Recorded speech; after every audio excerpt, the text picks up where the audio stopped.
Buenos días, jóvenes. Vamos a iniciar. Buenos días. Buenos días. Buenos días.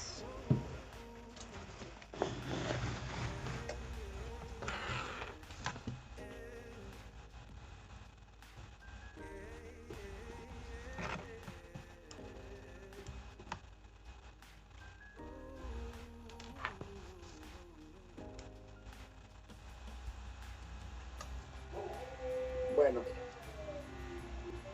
en la clase pasada empezamos nosotros a observar las diferentes formas mediante las cuales yo puedo expresar la concentración de una solución. En primer lugar, no debo de olvidar que una solución está integrada por dos componentes, uno llamado soluto y otro llamado solvente o disolvente. La concentración lo que me indica, comentamos en la clase pasada, que va a ser la cantidad de soluto que yo tengo presente en una cierta cantidad de solución y que esta la podemos expresar en diferentes formas. Por ejemplo, las primeras de ellas, que son las famosas soluciones porcentuales, donde voy a indicar yo en un momento dado el porciento de soluto que tengo presente en una cierta cantidad de solución y que esta la podemos expresar en por ciento masa o por ciento peso, que es lo mismo, o bien en por ciento molar. La segunda forma, las soluciones molares. Mencionamos que una solución molar se define como el número de moles que tengo presentes en un determinado volumen de solución. Y ya por ahí resolvimos algunos ejercicios. Y hay una tercera forma mediante la cual yo puedo expresar la concentración de una solución, que es la famosa normalidad. Hago la aclaración, la normalidad generalmente se utiliza para expresar la concentración de un ácido o de una base, aunque hago la aclaración también la puedo utilizar para expresar la concentración de una sal, ¿de acuerdo? Pero normalmente, insisto, es para ácidos y para bases. Ahora bien, si empezamos por tratar de comprender qué entendemos nosotros por normalidad.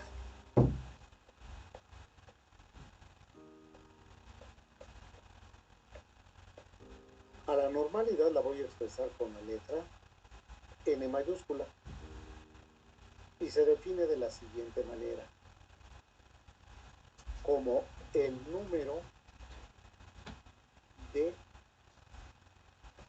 equivalentes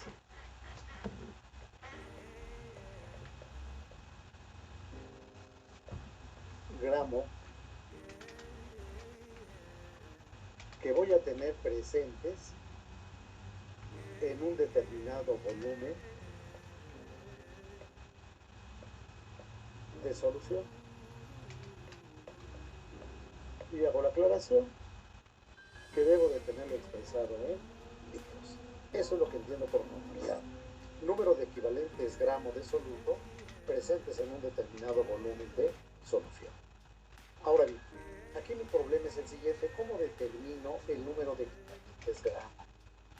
En primer lugar, ¿qué es lo que debo de entender por un equivalente gramo?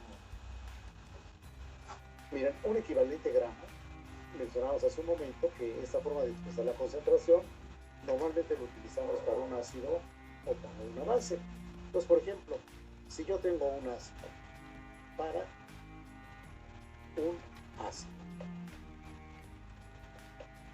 ¿cómo determino yo la masa correspondiente a un equivalente gramo de una sustancia? ¿De acuerdo? Para determinar la masa de un equivalente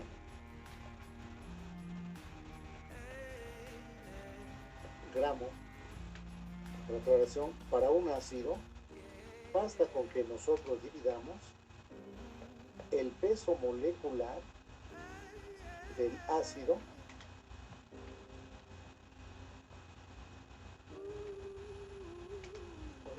entre el número de iones hidrógeno que tenga mi ácido desplazables.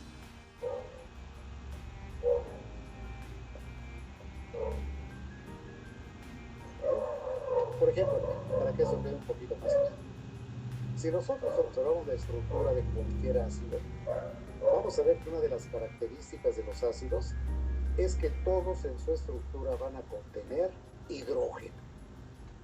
¿De acuerdo? Ahora, ¿a qué me refiero con el número de hidrógenos desplazables? Bueno, basta con que yo observe mi fórmula y ahí vea cuántos hidrógenos presenta esa fórmula. Y el número de hidrógenos que presente es el que me va a indicar el número de hidrógenos desplazables. Por ejemplo, vamos a suponer que yo quiero determinar la masa de un equivalente gramo, por ejemplo, para el ácido sulfúrico. Vamos a suponer para el H2SO4. Yo quiero determinar la masa de un equivalente gramo. ¿Qué necesito conocer? Observo que su peso molecular. Yo determino el peso molecular para el ácido sulfúrico. Va a ser igual a 2 veces su peso atómico, que es 1, más el peso atómico del azufre, como un solo azufre, sería 32. Más, veo que tengo 4 oxígenos. 4 veces el peso atómico del oxígeno, que es 16. Esto me va a dar 4 por 16, 64, más 32, 96, más 2, 98 gramos por cada mol. Eso sería el peso molecular del ácido sulfúrico. Ahora, para que yo determine la masa de un equivalente, la masa de un equivalente gramo de H2SO4. ¿De acuerdo? Este va a ser igual. Aquí tengo mi expresión. A el peso molecular del ácido. ¿Cuál es el peso molecular del ácido? El que acabo de determinar. 98 gramos. Y lo tengo que dividir entre el número de hidrógenos desplazables. Observo mi formulita. Mi fórmula es H2SO4. ¿Cuántos hidrógenos tiene el ácido sulfúrico? 2. Entonces de aquí, entre 2. Y voy a tener que 98 entre 2 me va a dar 49. ¿Qué unidades gramos que va a pesar un equivalente? ¿De acuerdo? Y a la masa de un equivalente voy a representar con la letra. ¿De acuerdo? A esta masa de un equivalente lo voy a representar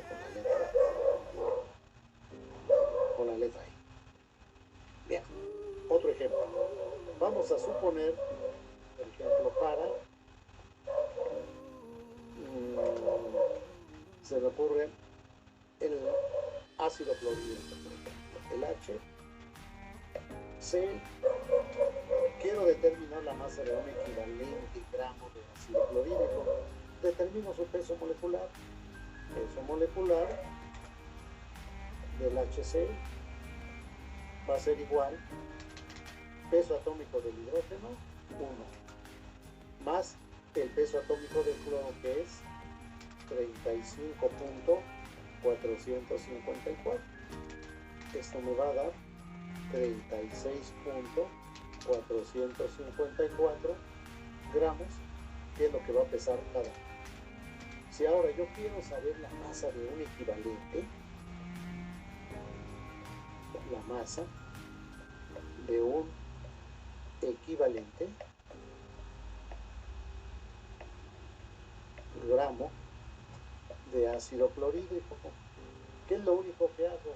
Divido su peso molecular, que es el que acabo de determinar, 36.454. ¿Cuántos hidrógenos tiene mi ácido clorhídrico? Veo que únicamente es HCl, tiene un solo hidrógeno. Aquí sería entre 1. Eso me daría el mismo valor, 36.454 gramos, que es lo que va a pesar un solo equivalente. ¿De acuerdo?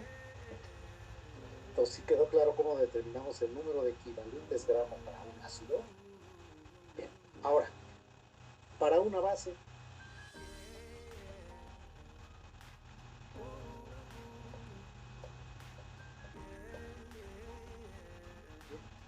Una de las características de las bases, ¿cuál es?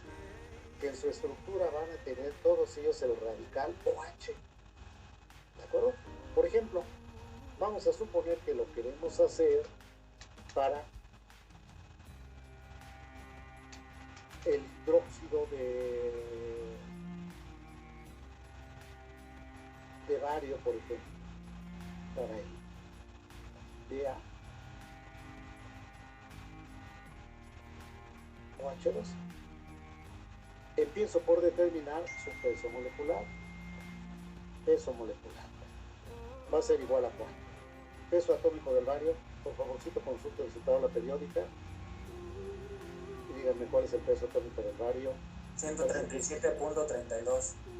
137.32. Gracias. Más, observo que tengo aquí entre paréntesis el OH y un subíndice 2 me indica que tengo 2 oxígenos y 2 hidrógenos. Más 2 veces el peso atómico del oxígeno, que es 16, más 2 veces el peso atómico del hidrógeno, que es 1. Bien. ¿Cuánto les da esto, por favor? Esta suma. 137.32 más 2 por 16 más 2. 171.32. 171.32 gramos que va a pesar cada mol. Por lo tanto, voy a tener lo siguiente, que la masa de un equivalente gramo va a ser igual a ¿quién? A su peso molecular entre el número de radicales OH que tenga presentes. En este caso va a ser igual a 171.32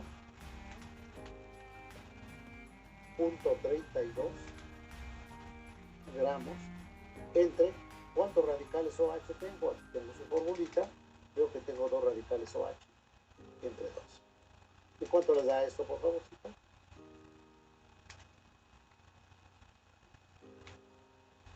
85.66. 85.76 gramos que pesa cada equivalente. ¿De acuerdo? Entonces, aquí llegamos a la siguiente conclusión, que para determinar la masa de un equivalente gramo de un ácido, únicamente debo de dividir el peso molecular del ácido entre el número de hidrógenos que tenga presente en su fórmula, es decir, entre el número de hidrógenos desplazables. Si se trata de una base, hago lo mismo, divido el peso molecular de la base, nada más que lo voy a dividir entre el número de radicales OH que tenga presente. ¿De acuerdo? Entonces es la forma de determinar el peso equivalente, perdón, la masa correspondiente a un peso equivalente. Y ahora vamos a lo siguiente, porque lo que me interesa es buscar un modelo matemático que fácilmente me permita calcular la normalidad de una solución. Si me regreso aquí a mi ecuación, a mi primera expresión que tengo aquí, normalidad, la voy a representar con la letra L, es igual al número de equivalentes gramo, el número de equivalentes gramo, o obviamente de soluto, entre el volumen de solución expresado en litros. Ahora, lo importante es esto. ¿Cómo determino yo el número de equivalentes gramo que voy a tener en un momento dado cuando quiero determinar la normalidad de una solución? Bueno, el número de equivalentes gramo va a depender de quién, de la masa de soluto que yo tenga presente en un momento dado. Y lo único que tengo que hacer para determinar el número de equivalentes gramo, pues lógicamente es dividir la masa de soluto que yo tenga entre la masa de un ¿qué? De un equivalente gramo. Y eso me va a dar el número de ¿qué? El número de equivalentes gramo, que puede ser un número entero o un número fraccionario. Vuelvo a insistir, todo va a depender de la cantidad de masa de soluto que yo tenga. Pero también hago la aclaración, solución me puede dar un valor fraccionario, es decir, me puede dar 0.5, 0.7 la masa correspondiente al número de equivalentes gramos que yo tengo. Entonces, para que esto quede claro, miren, vamos a borrar una parte de esto.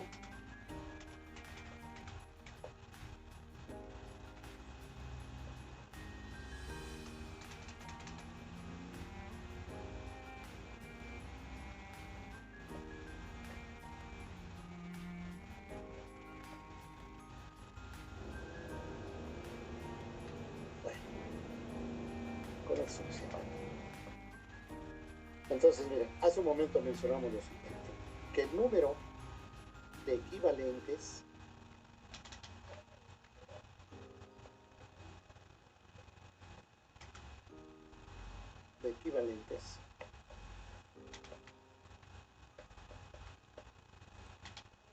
gramo va a ser igual aquí a la masa de soluto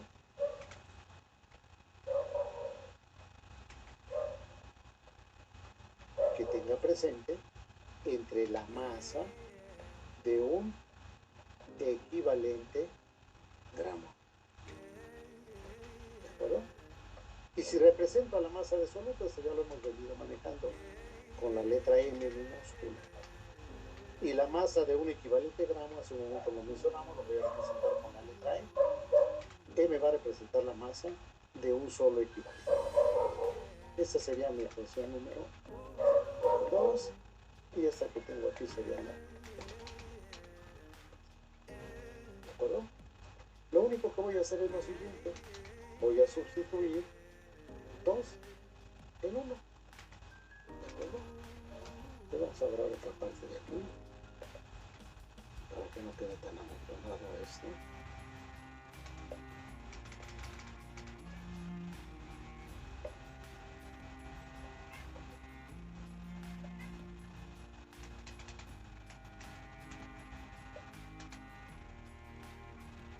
Y vamos a tener lo siguiente, que la normalidad la represento con la letra N, ¿verdad?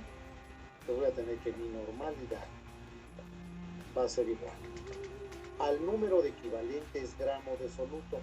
¿Cómo determino el número de equivalentes gramo de soluto? Aquí lo tengo, a la masa de soluto entre la masa de un equivalente, es decir, a M sobre E. Entonces el número de equivalentes va a ser igual aquí a M sobre E y multiplicada por ¿quién? Por el volumen de solución, que siempre debe estar expresado en litros. Y con esta formulita tan sencilla que tengo, puedo determinar en un momento dado la normalidad de un ácido o de una base. ¿Qué es lo único que necesito conocer? La masa de soluto que yo tenga. Es decir, 20 gramos, 30 gramos, 50 gramos, etc. ¿Qué otra cosa necesito conocer? El equivalente, la masa equivalente, la masa de un solo equivalente que lo estoy representando con la letra E. Y B, pues el volumen de solución que yo quiero tener. ¿De acuerdo?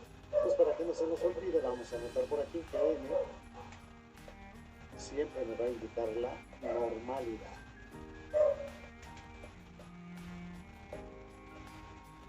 Que va a estar expresada en qué?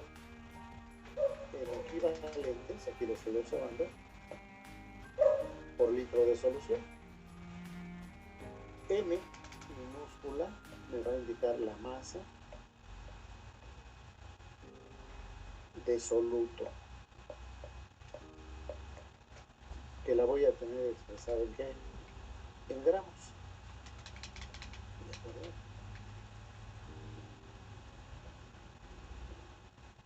E me va a indicar la masa de un equivalente gramo. Y lógicamente B, el volumen de solución. Y aquí hay que tener mucho cuidado. Este siempre debe de estar expresado en litros.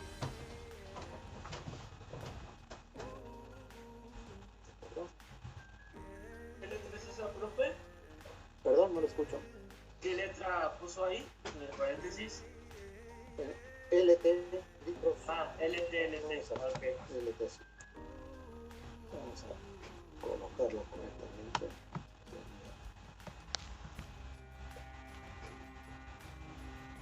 L, T, litros. ¿De acuerdo? Bien. Entonces, con esta formulita tan sencilla, nosotros podemos determinar la normalidad de una solución.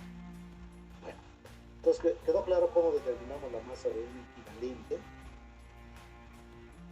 ¿de acuerdo? Porque nos va a servir como base para que podamos determinar nosotros, en un momento dado, el número de equivalentes gramos que yo tengo presente en mi solución.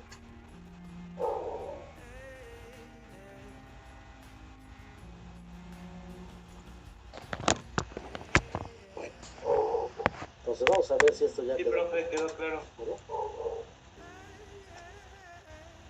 Entonces,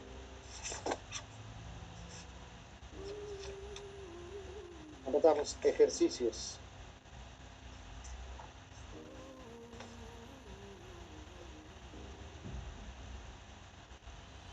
El primero de ellos, anota. ¿Cuál es la normalidad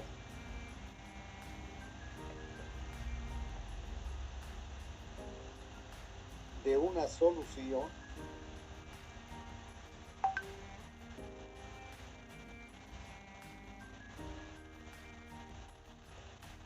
a la cual se le agregaron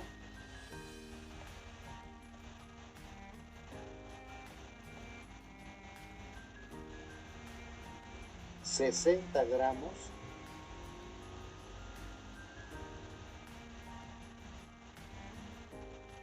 de ácido sulfúrico? Entre paréntesis anotamos H2SO4.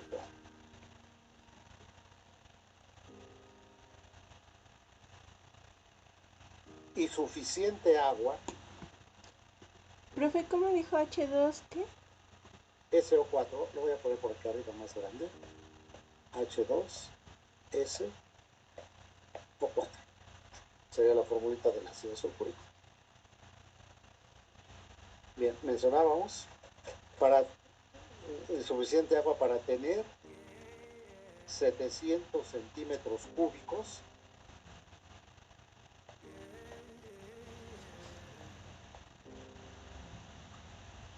de solución.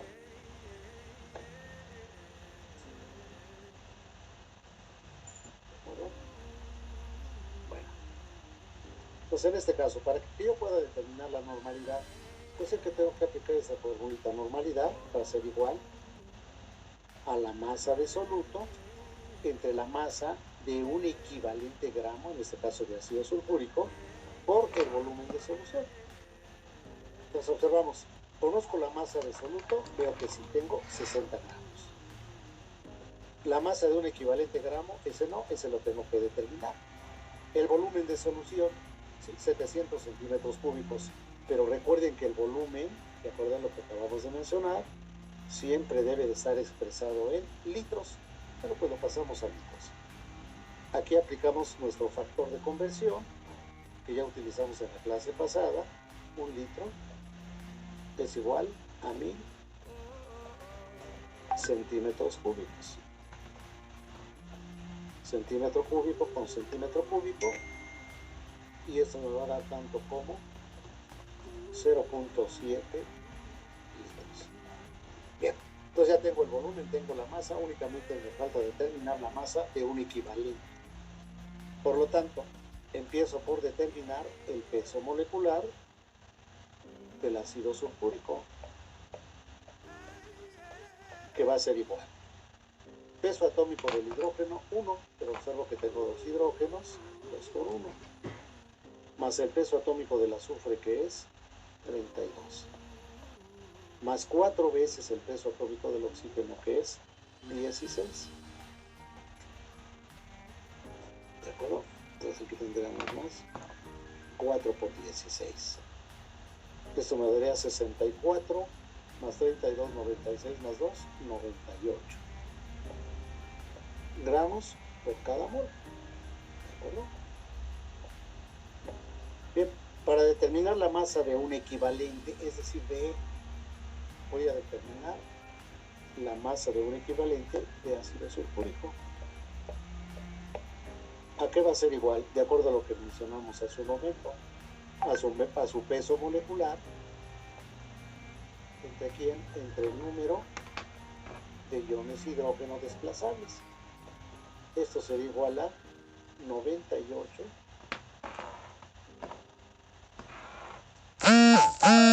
entre 2. Aquí serían gramos. ¿Sí? Y tendríamos nosotros que esto nos daría tanto como 49 gramos, que es lo que va a pesar un equivalente. Y ya no tengo ningún problema, ya puedo calcular mi normalidad. La normalidad, ¿a qué va a ser igual? Aquí tengo la formulita. A la masa, que en este caso observo que es de 60 gramos, entre la masa de un equivalente, que es 49 gramos, que es lo que pesa un equivalente, por el volumen expresado en litros, que es de 0.7 litros. Y aquí podemos nosotros eliminar los gramos del numerador con los gramos del denominador. El equivalente sube y me va a quedar equivalente sobre litro. ¿Y cuánto les daría esto, por favor?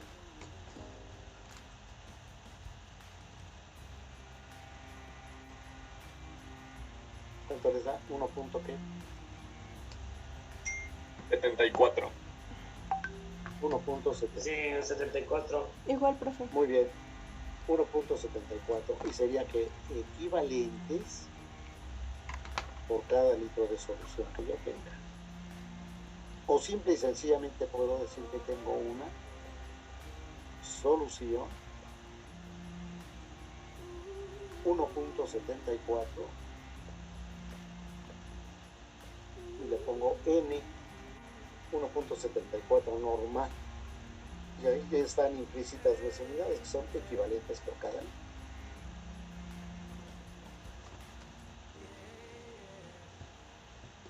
Profe, tengo una duda. Sí, dígame. En la parte de la masa de un equivalente, ¿por qué le puso 2 en la parte de la N? Por la siguiente razón. Mencionamos que para calcular la masa de un equivalente va a ser igual al peso molecular entre el número de iones hidrógeno que tenga mi formulita. Aquí tengo la fórmula del ácido sulfúrico. ¿Cuántos hidrógenos tiene? 2. Pues divido el peso molecular entre 2. ¿De acuerdo? Si tuviera, por ejemplo, 3, vamos a suponer H3SO4. Bueno, pues aquí dividiría entre 3. ¿De acuerdo?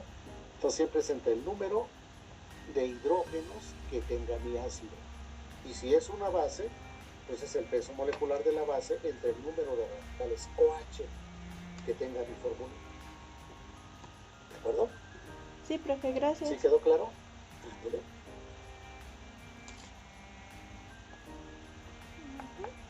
Profe, ¿Alguna otra duda? profe, ¿puede repetir eso que dijo con el 1.74? ¿Es equivalente en qué había dicho? Ok. Bien, miren, llegamos a esto. A que tengo una solución que tiene una concentración 1.74 equivalentes por cada litro. ¿De acuerdo? Pero esto mismo que tengo aquí, también lo puedo expresar de la siguiente manera. Permítanme tantito para que quede claro.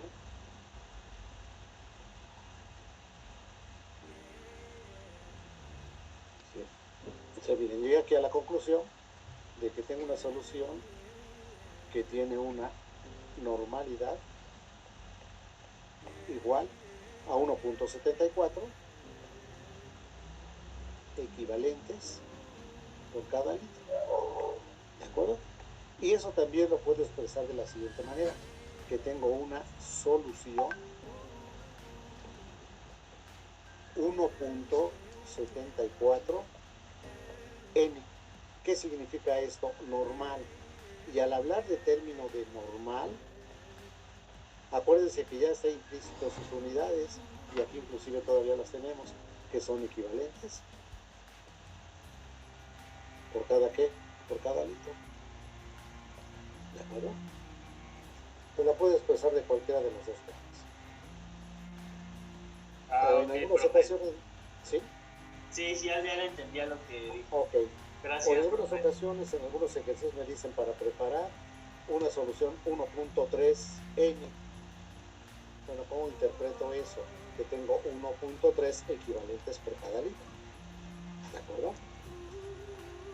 Bueno, ¿alguna otra duda, jóvenes? ¿No? Entonces vamos a resolver otro ejercicio. Anotamos. ¿Cuál es la normalidad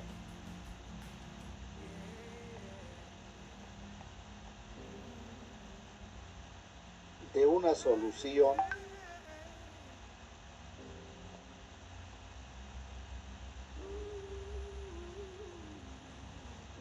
que contiene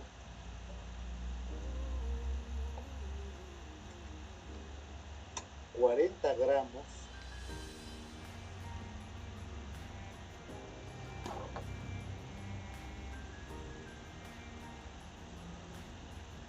de hidróxido de potasio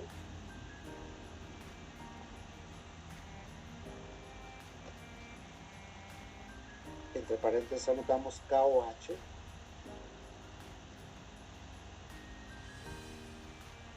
en 1.5 litros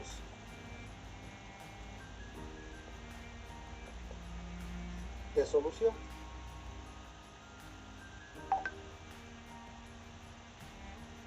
¿Verdad? Bueno, Profe, creo que una compañera está en sala de espera. a ver, permíteme. Ok, sí, ya. Ya la admití, gracias. Muchas gracias, profe. Sí, de nada. Bueno, miren. En este caso, observo que para calcular la normalidad, bueno, aplico la misma formulita. La normalidad va a ser igual a la masa de soluto entre la masa de un equivalente por el volumen de solución. Entonces, en este caso conozco la masa de soluto, que son 40 gramos. Conozco el volumen, veo que en este caso no tengo ningún problema porque me lo están dando en litros, 1.5 litros. Entonces únicamente tengo que determinar la masa de un equivalente. Entonces tendría lo siguiente, que la masa de un equivalente de KOH, ¿a qué va a ser igual? A el peso molecular, obviamente, de KOH entre el número de radicales OH desplazables. ¿Sí? Empiezo por determinar el peso molecular. Peso molecular de KOH va a ser igual. Peso atómico del potasio, si no me equivoco, es 39. Más el peso atómico del oxígeno, que es 16.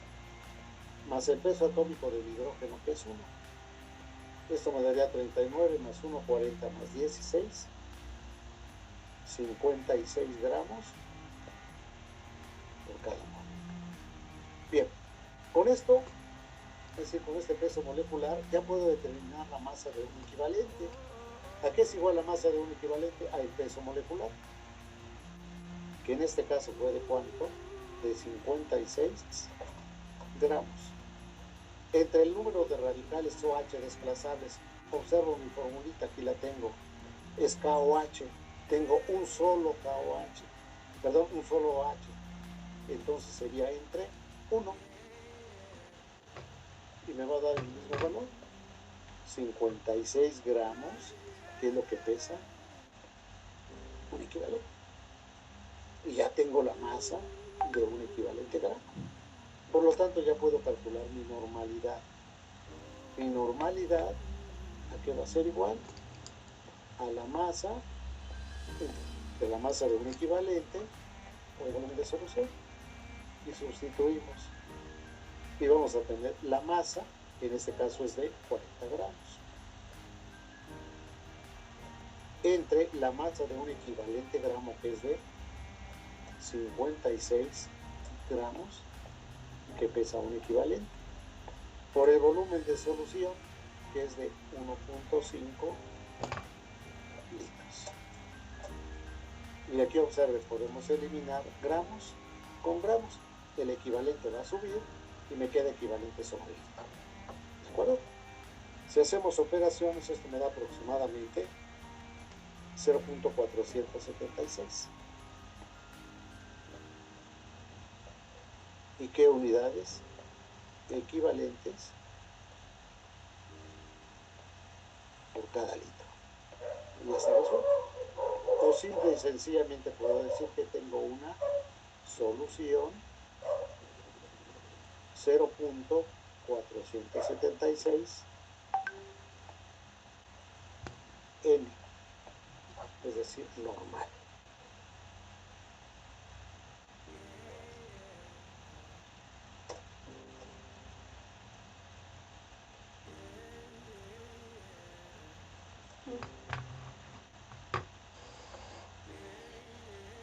¿De acuerdo?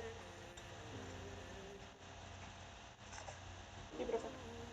Bueno, ¿dudas? No, profe. Todo bien. Todo bien. ¿Todo bien? Bueno. Pues ahora anotamos este otro, que es un poquito diferente. ¿Cuántos gramos de hidróxido de calcio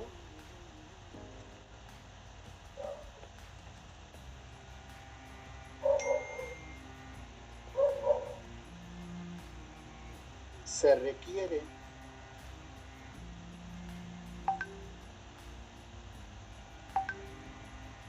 para preparar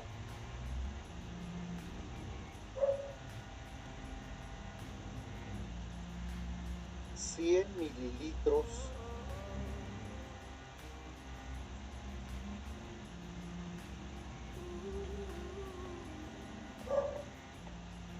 de una solución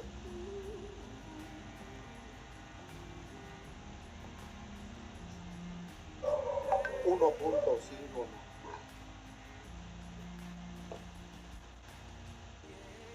¿De acuerdo? Bien, miren. En este caso no me están pidiendo que yo calcule la concentración de la solución. Por el contrario, me la están dando.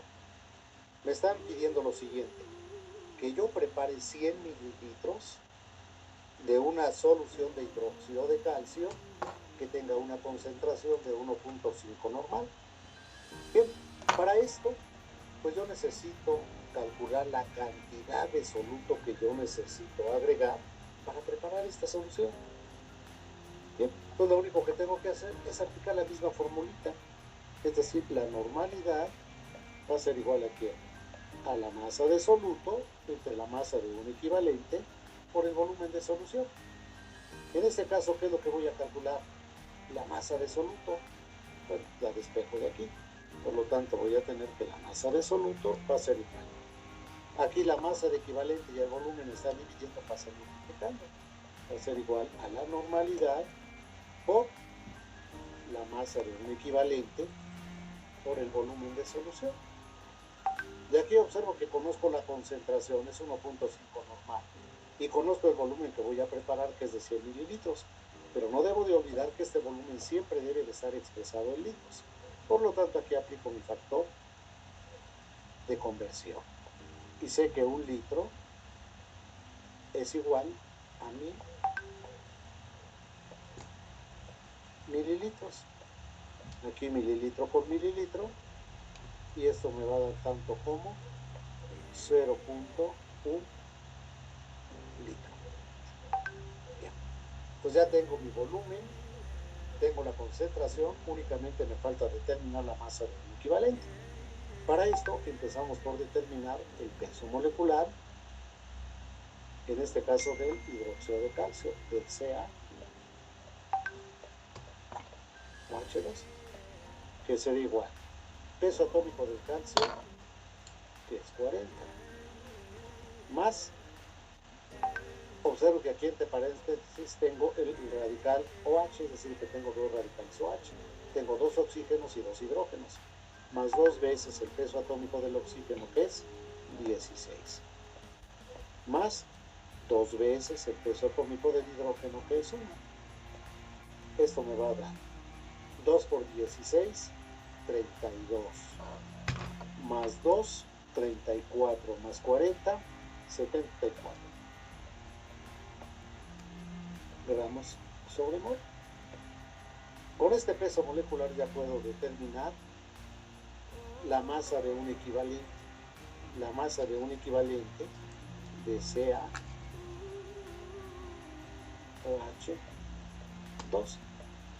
va a ser igual a ¿quién? Lo mencionamos hace un momento, a su peso molecular dividida entre el número de radicales OH que tenga.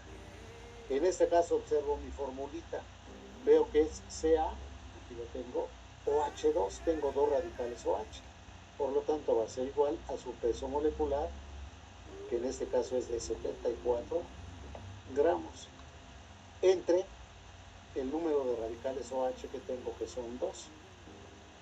¿De acuerdo? Esto me va a dar tanto como ¿cuánto? 37. Muy bien. 37, pero ¿qué unidades voy a tener? Gramos, que pesa un equivalente. Bien, ya tengo todos mis datos, por lo tanto ya puedo determinar mi masa. Hace un momento mencionamos lo siguiente, que la masa va a ser igual a la normalidad por la masa de un equivalente por el volumen de solución. Sustituimos. La normalidad en este caso, ¿de cuánto es? De 1.5, normal. Unidades serían equivalentes por cada litro. Son las unidades de normalidad.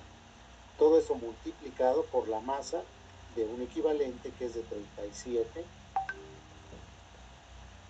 gramos, que pesa un equivalente. Y esto por el volumen de solución, que es de 0.1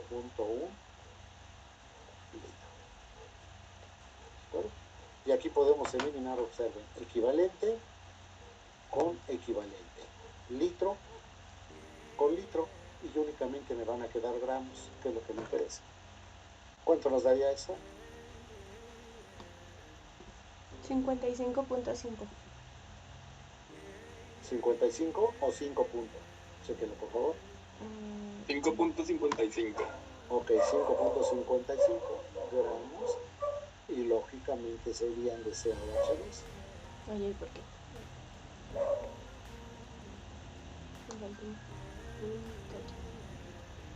Ahí está. 5.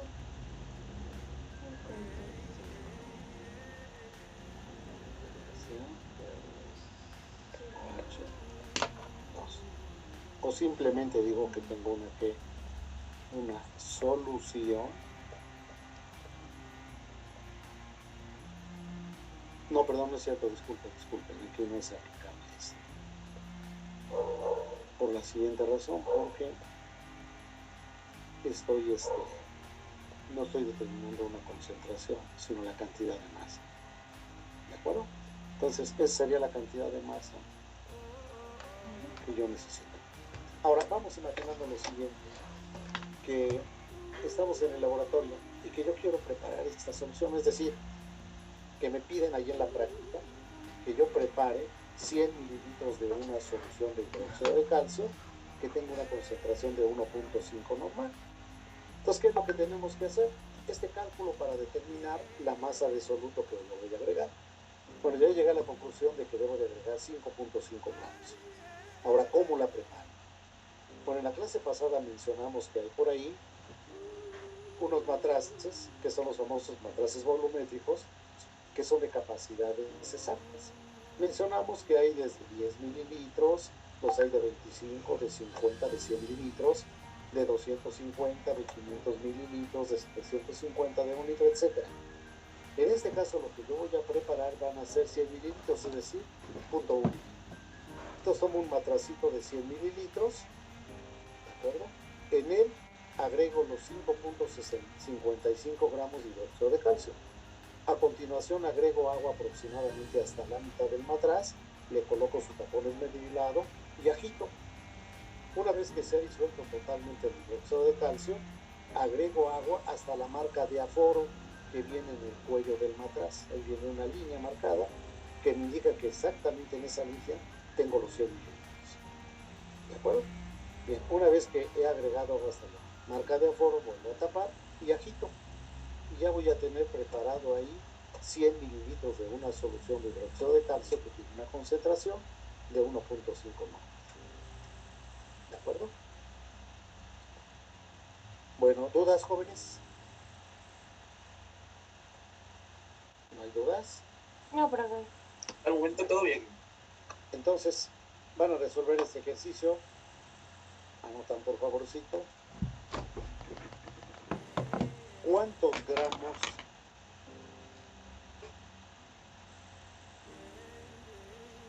de ácido nítrico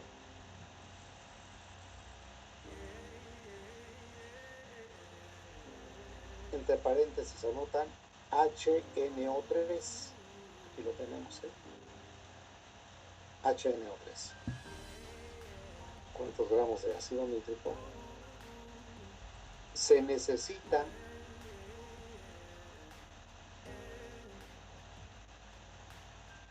para preparar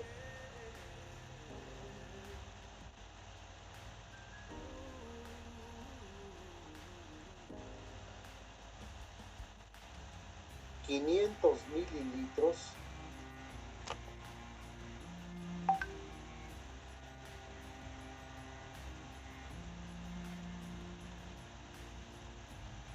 de una solución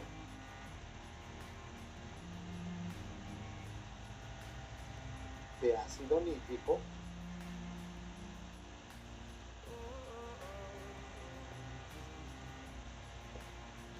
.75 normal. 0.75 normal. Bueno, lo resuelven por favorcito.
Profe, Sí, dígame.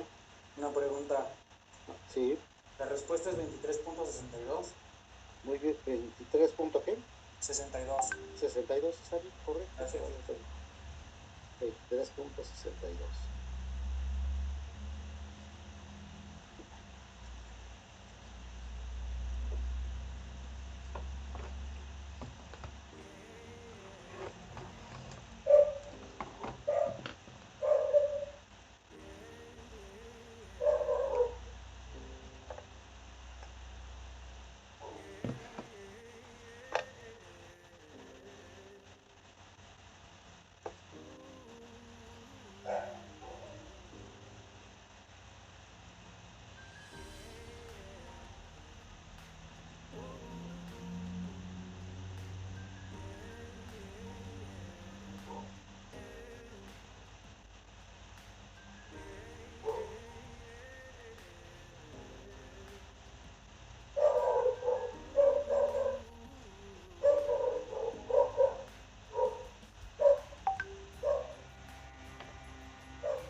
ese resultado, jóvenes? Sí, profe.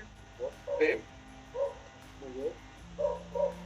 Bueno, pues ahora bien, vamos a hacer lo siguiente. Les voy a dejar 2 ejercicios de tarea. Estos sí me los van a enviar porque tienen valor para el segundo examen parcial. Me los van a enviar a mi WhatsApp particular el día de hoy, a más tardar a las 6 de la tarde, ¿de acuerdo? Son ejercicios como estos sumamente sencillos que en 5 o 10 minutos lo resuelven, ¿de acuerdo? Entonces, si gustan anotar, el primero, ¿cuántos gramos de hidróxido de aluminio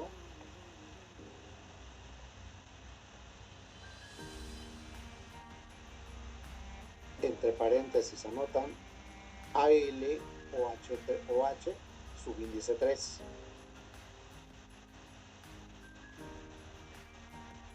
Se necesitan para preparar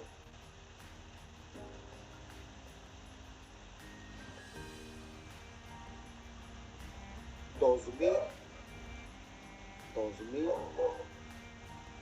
centímetros cúbicos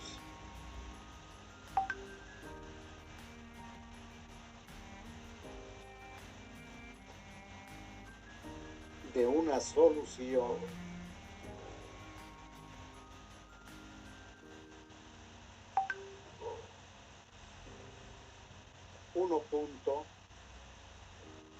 .25 normal. 1.25 normal.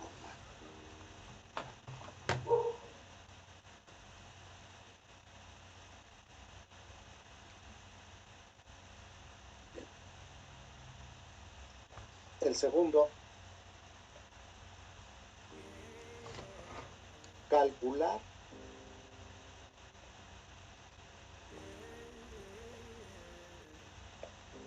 la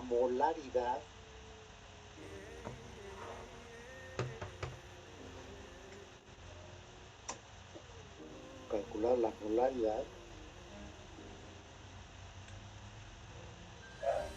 de una solución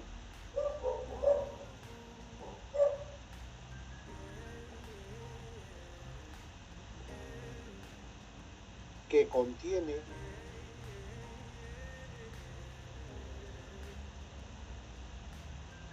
25 gramos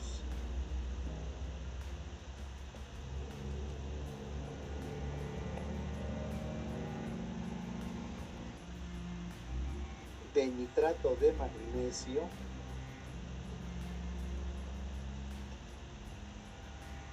entre paréntesis anotamos Mg entre paréntesis NO3 y un subíndice 2.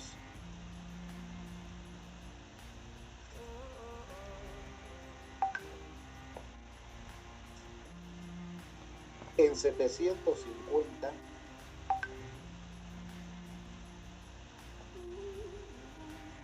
centímetros cúbicos de solución.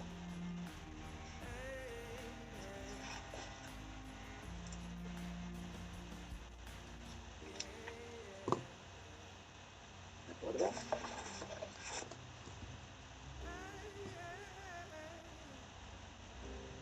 Entonces lo resuelven, por favorcito, y me los envían el día de hoy a más tardar a las 6 de la tarde.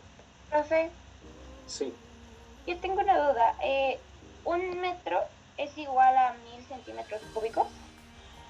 un metro, no, o sea, mira, un litro, o sea, un litro es igual a 1000 centímetros cúbicos, o lo que es lo mismo, un litro también es igual a 1000 mililitros. ¿Esto qué es lo que implica? Que es lo mismo un centímetro cúbico que un mililitro. ¿De acuerdo? Ah, ok. Sí. Sí, porque son unidades de volumen. ¿Alguna otra duda?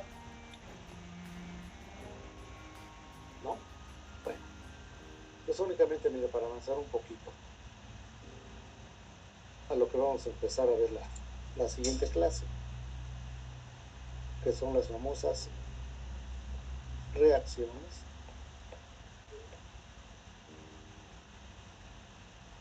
de oxidación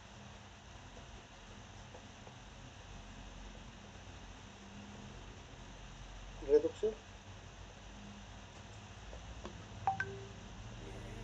que se conocen también con el nombre de reacciones redox. ¿Verdad?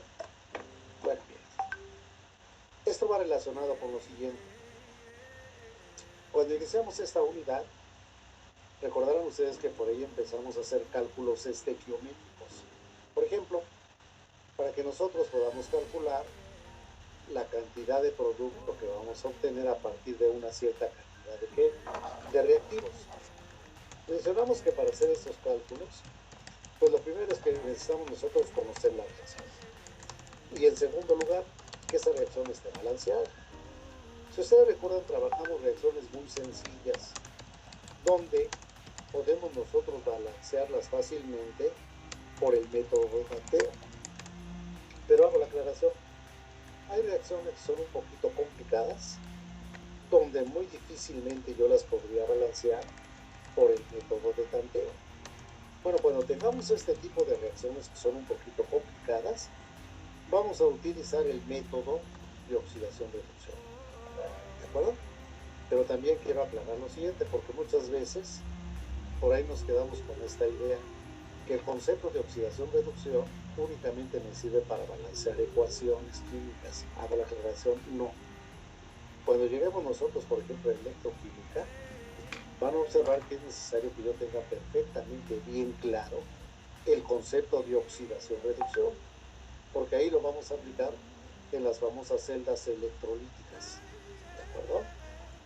Bueno, entonces miren, para que yo pueda en primer lugar comprender cuándo se me va a presentar una reacción de oxidación-reducción, pues lógicamente lo primero que debo de tener claro es lo siguiente: ¿qué entiendo en términos generales por una oxidación y qué entiendo por una reducción? Pero para que fácilmente lo entendamos. Por allá desde los años de 1700 ya se tenía por ahí una idea de qué se entendía por oxidación, y ellos lo relacionaban con lo siguiente. Por ejemplo, ellos observaban que si tenían un metal, por ejemplo, vamos a suponer el cobre, si nosotros lijamos una placa de cobre, voy a observar que me queda una superficie brillante.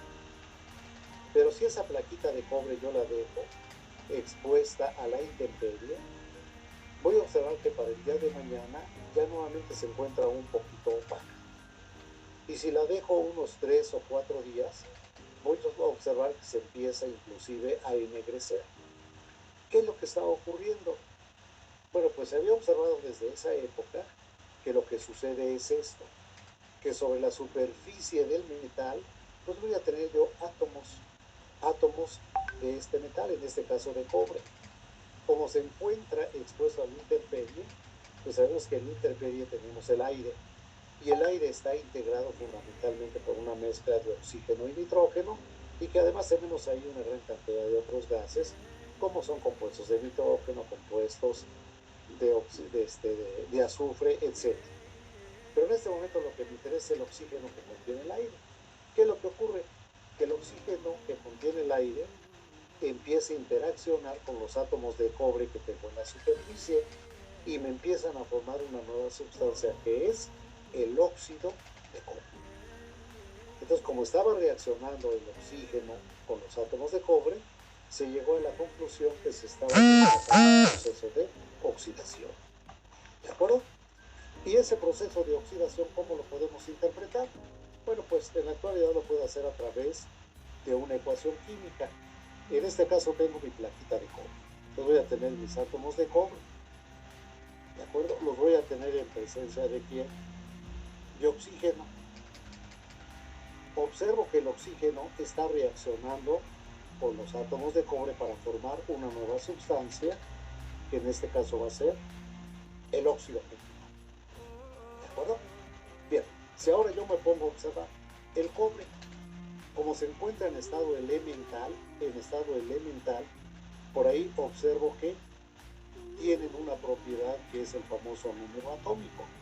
¿De acuerdo? El número atómico, ¿qué es lo que me indica? El número de electrones o protones que tiene. En el caso del cobre, si consulto mi tabla periódica, veo que su número atómico es de 26, si no me equivoco. Esto me indica que en su estructura va a tener 26 electrones y 26 protones.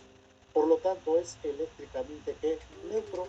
No presenta ninguna carga eléctrica que la puedo expresar con un cero. Lo mismo ocurre con el elemento oxígeno. Si consulto mi tabla periódica, voy a ver que el oxígeno tiene un número atómico de 8. Es decir, que en su estructura va a tener 8 electrones y 8 protones. Por lo tanto, también es eléctricamente neutro, que lo podemos representar con un cero. Sin embargo, cuando el oxígeno ataca el cobre, me va a formar un compuesto que es el óxido de cobre. Y al formarse el óxido de cobre, ¿qué es lo que está ocurriendo? Si nos acordamos un poquito de teoría de los enlaces, que en este caso, como el cobre es un metal y el oxígeno uno metal, el cobre siempre tiende a perder electrones. Y esos electrones que está perdiendo el cobre, ¿quién los va a ganar? El oxígeno. Entonces, en este caso, el cobre va a perder 2 electrones. Si pierde 2 electrones, pues va a adquirir una carga de ¿cuánto? De más 2. Si el oxígeno está ganando estos 2 electrones, va a adquirir una carga de ¿qué? De menos 2. Y esto lo podemos expresar de la siguiente manera, que el cobre está pasando de cobre 0 a cobre ¿qué? A cobre más 2. Al pasar de cobre 0 a cobre más 2, estoy observando que pierde 2 electrones. Y como consecuencia de esa pérdida de electrones, decimos que el cobre se está ¿qué? Oxidando. Como consecuencia de ello se oxida. ¿De acuerdo? Bien. Pero por simple lógica, si aquí este cobre está perdiendo 2 electrones, pues esos electrones que está perdiendo el cobre los debe de ganar alguien. En este caso, ¿quién los va a ganar? El oxígeno. Pues estoy observando que el oxígeno está pasando de oxígeno 0 a oxígeno ¿qué? A oxígeno menos 2. ¿De acuerdo? A oxígeno menos 2. ¿Eso qué me está indicando? Que aquí el oxígeno está ¿qué? Está ganando 2 electrones. Y a este proceso contrario de la oxidación se le da el nombre de reducción. Es decir, llegamos a la conclusión de que el oxígeno se reduce. ¿De acuerdo? Ahora, ¿esto únicamente ocurre con los metales cuando reacciona con el oxígeno? No.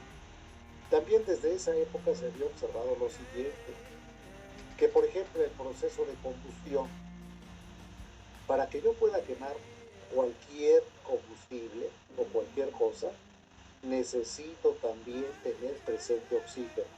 Si no, no puedo yo quemar absolutamente nada. ¿Qué es lo que puedo quemar? Por ejemplo, papel.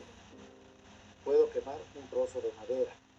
Puedo quemar un combustible, como es el gas, como es el petróleo, como es la gasolina, como es el diésel. Pero todas estas sustancias que acabo de mencionar son de origen orgánico. Y los que vieron un poquito de química orgánica recordarán que los elementos fundamentales en la estructura de cualquier compuesto orgánico son el carbono y el hidrógeno. Entonces, por ejemplo, si yo estoy quemando, por ejemplo, un pedacito de papel, ese papel en su estructura contiene ¿qué? Carbono e hidrógeno.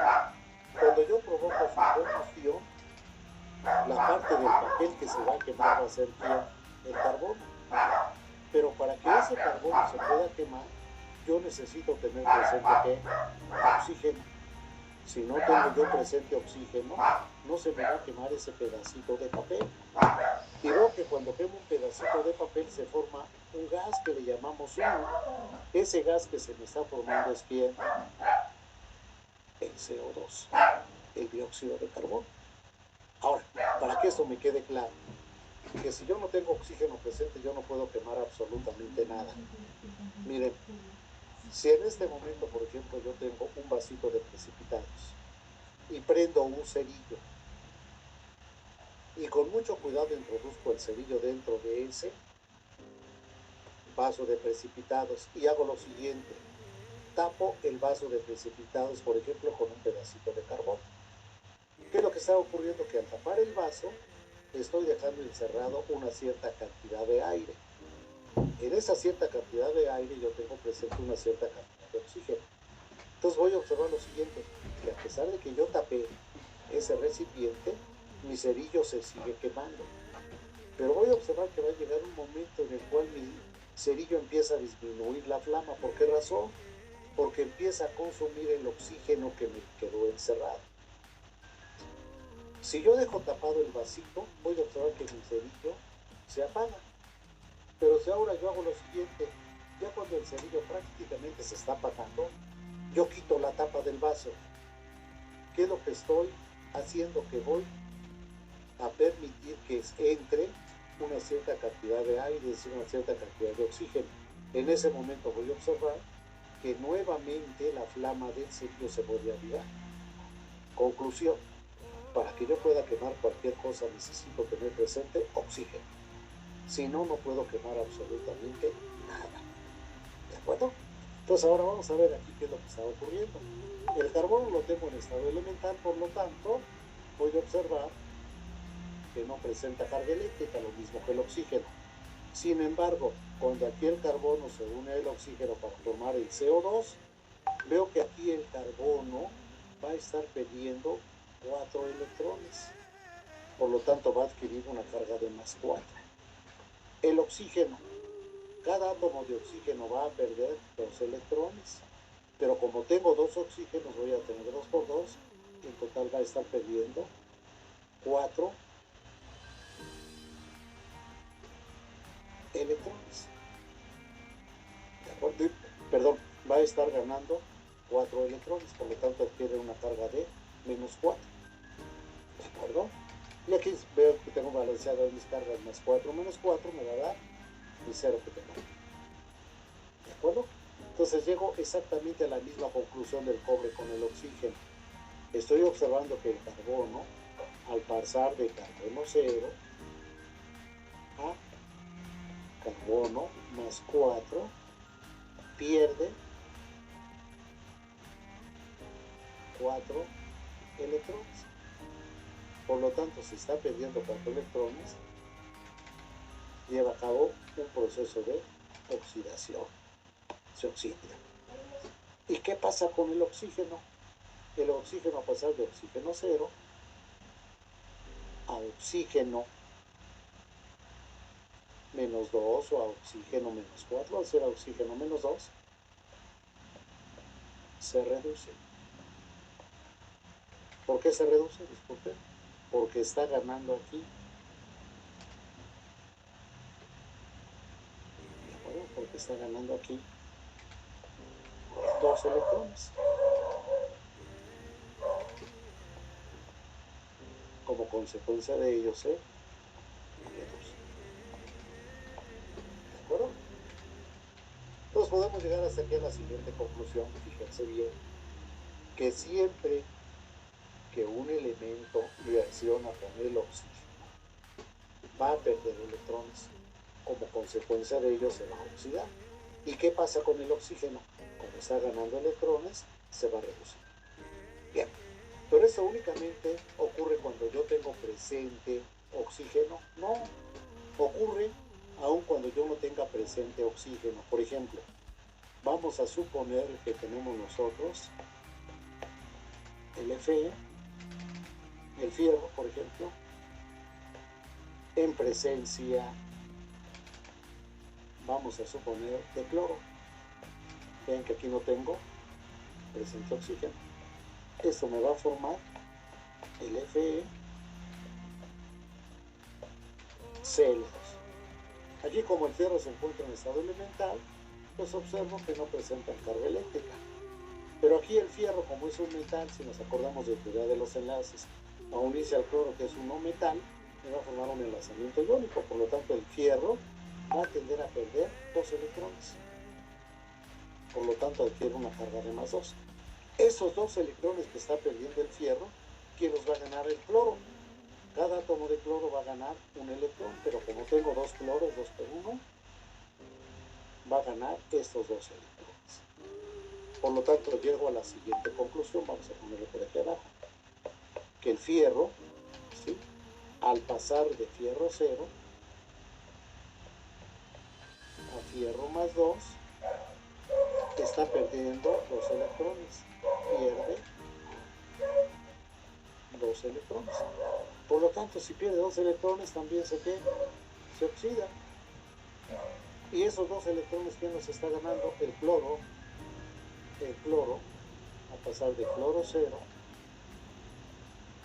a cloro menos 2, de estos 2 cloros, va a ganar 2 electrones. Por lo tanto, se reduce. Conclusión en términos generales. Fíjense bien. ¿Qué entendemos por oxidación?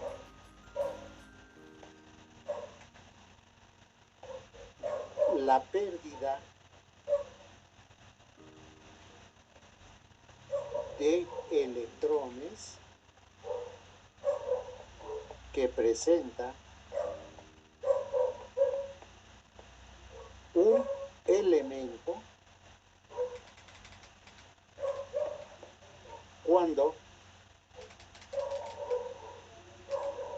interviene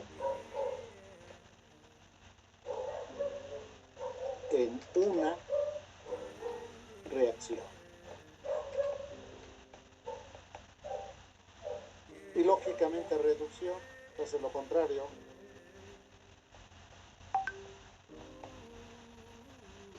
La ganancia de electrones que presenta un elemento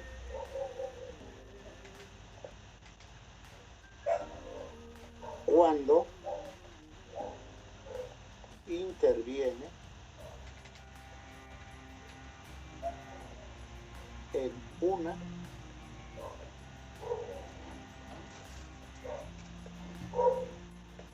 reacción. ¿De acuerdo? E insisto, fíjense bien en esto. Si en una reacción se me presenta una oxidación, forzosamente debe de haber una reducción. Es decir, dicho de otra manera, si hay un elemento que está perdiendo electrones, debe de haber otro elemento que los esté ganando. Porque acuérdense que en las reacciones químicas se debe de cumplir la ley de la concentración de la masa. Entonces el número total de electrones perdidos debe de ser igual al número de electrones ganados. ¿De acuerdo? Bien, una pregunta. ¿Sí quedó claro el concepto de oxidación-reducción o hay alguna duda? No hay dudas. ¿No? ¿Todo quedó claro? Muy bien. Entonces quedó claro. No vamos a tener problemas la próxima clase para balancear ecuaciones por el método de oxidación-reducción. O sea, vamos a partir de aquí la próxima clase. ¿De acuerdo? Bien. Si tenemos alguna duda y quieren ustedes reafirmar, pues ven ustedes que aquí en la información que les estoy mandando, pues aquí viene el concepto de oxidación-reducción. Aquí tenemos reacciones de oxidación-reducción, aquí tenemos la definición de oxidación, que entendemos por oxidación, que entendemos por reducción, y finalmente el concepto al que llegamos hace un momento. ¿Qué entiendo por oxidación en términos generales? La pérdida de electrones que presenta un elemento cuando interviene en una reacción, y que entiendo por una reducción, la ganancia de electrones. ¿De acuerdo? Bueno, ¿dudas, jóvenes? ¿No hay dudas, seguros? No. No, profe. Entonces, si no hay dudas, aquí le dejamos la clase de hoy y continuamos el próximo lunes. ¿De acuerdo? Bueno, pues que tengan bonito fin de semana. Síganse cuidando mucho. ¿De acuerdo? Hasta luego. Igualmente, profe, cuídese mucho. Profe, buen día, profe. Gracias. Dios lo Hasta bendiga, luego. profe. Ándale, Nos sí, vemos. hasta luego.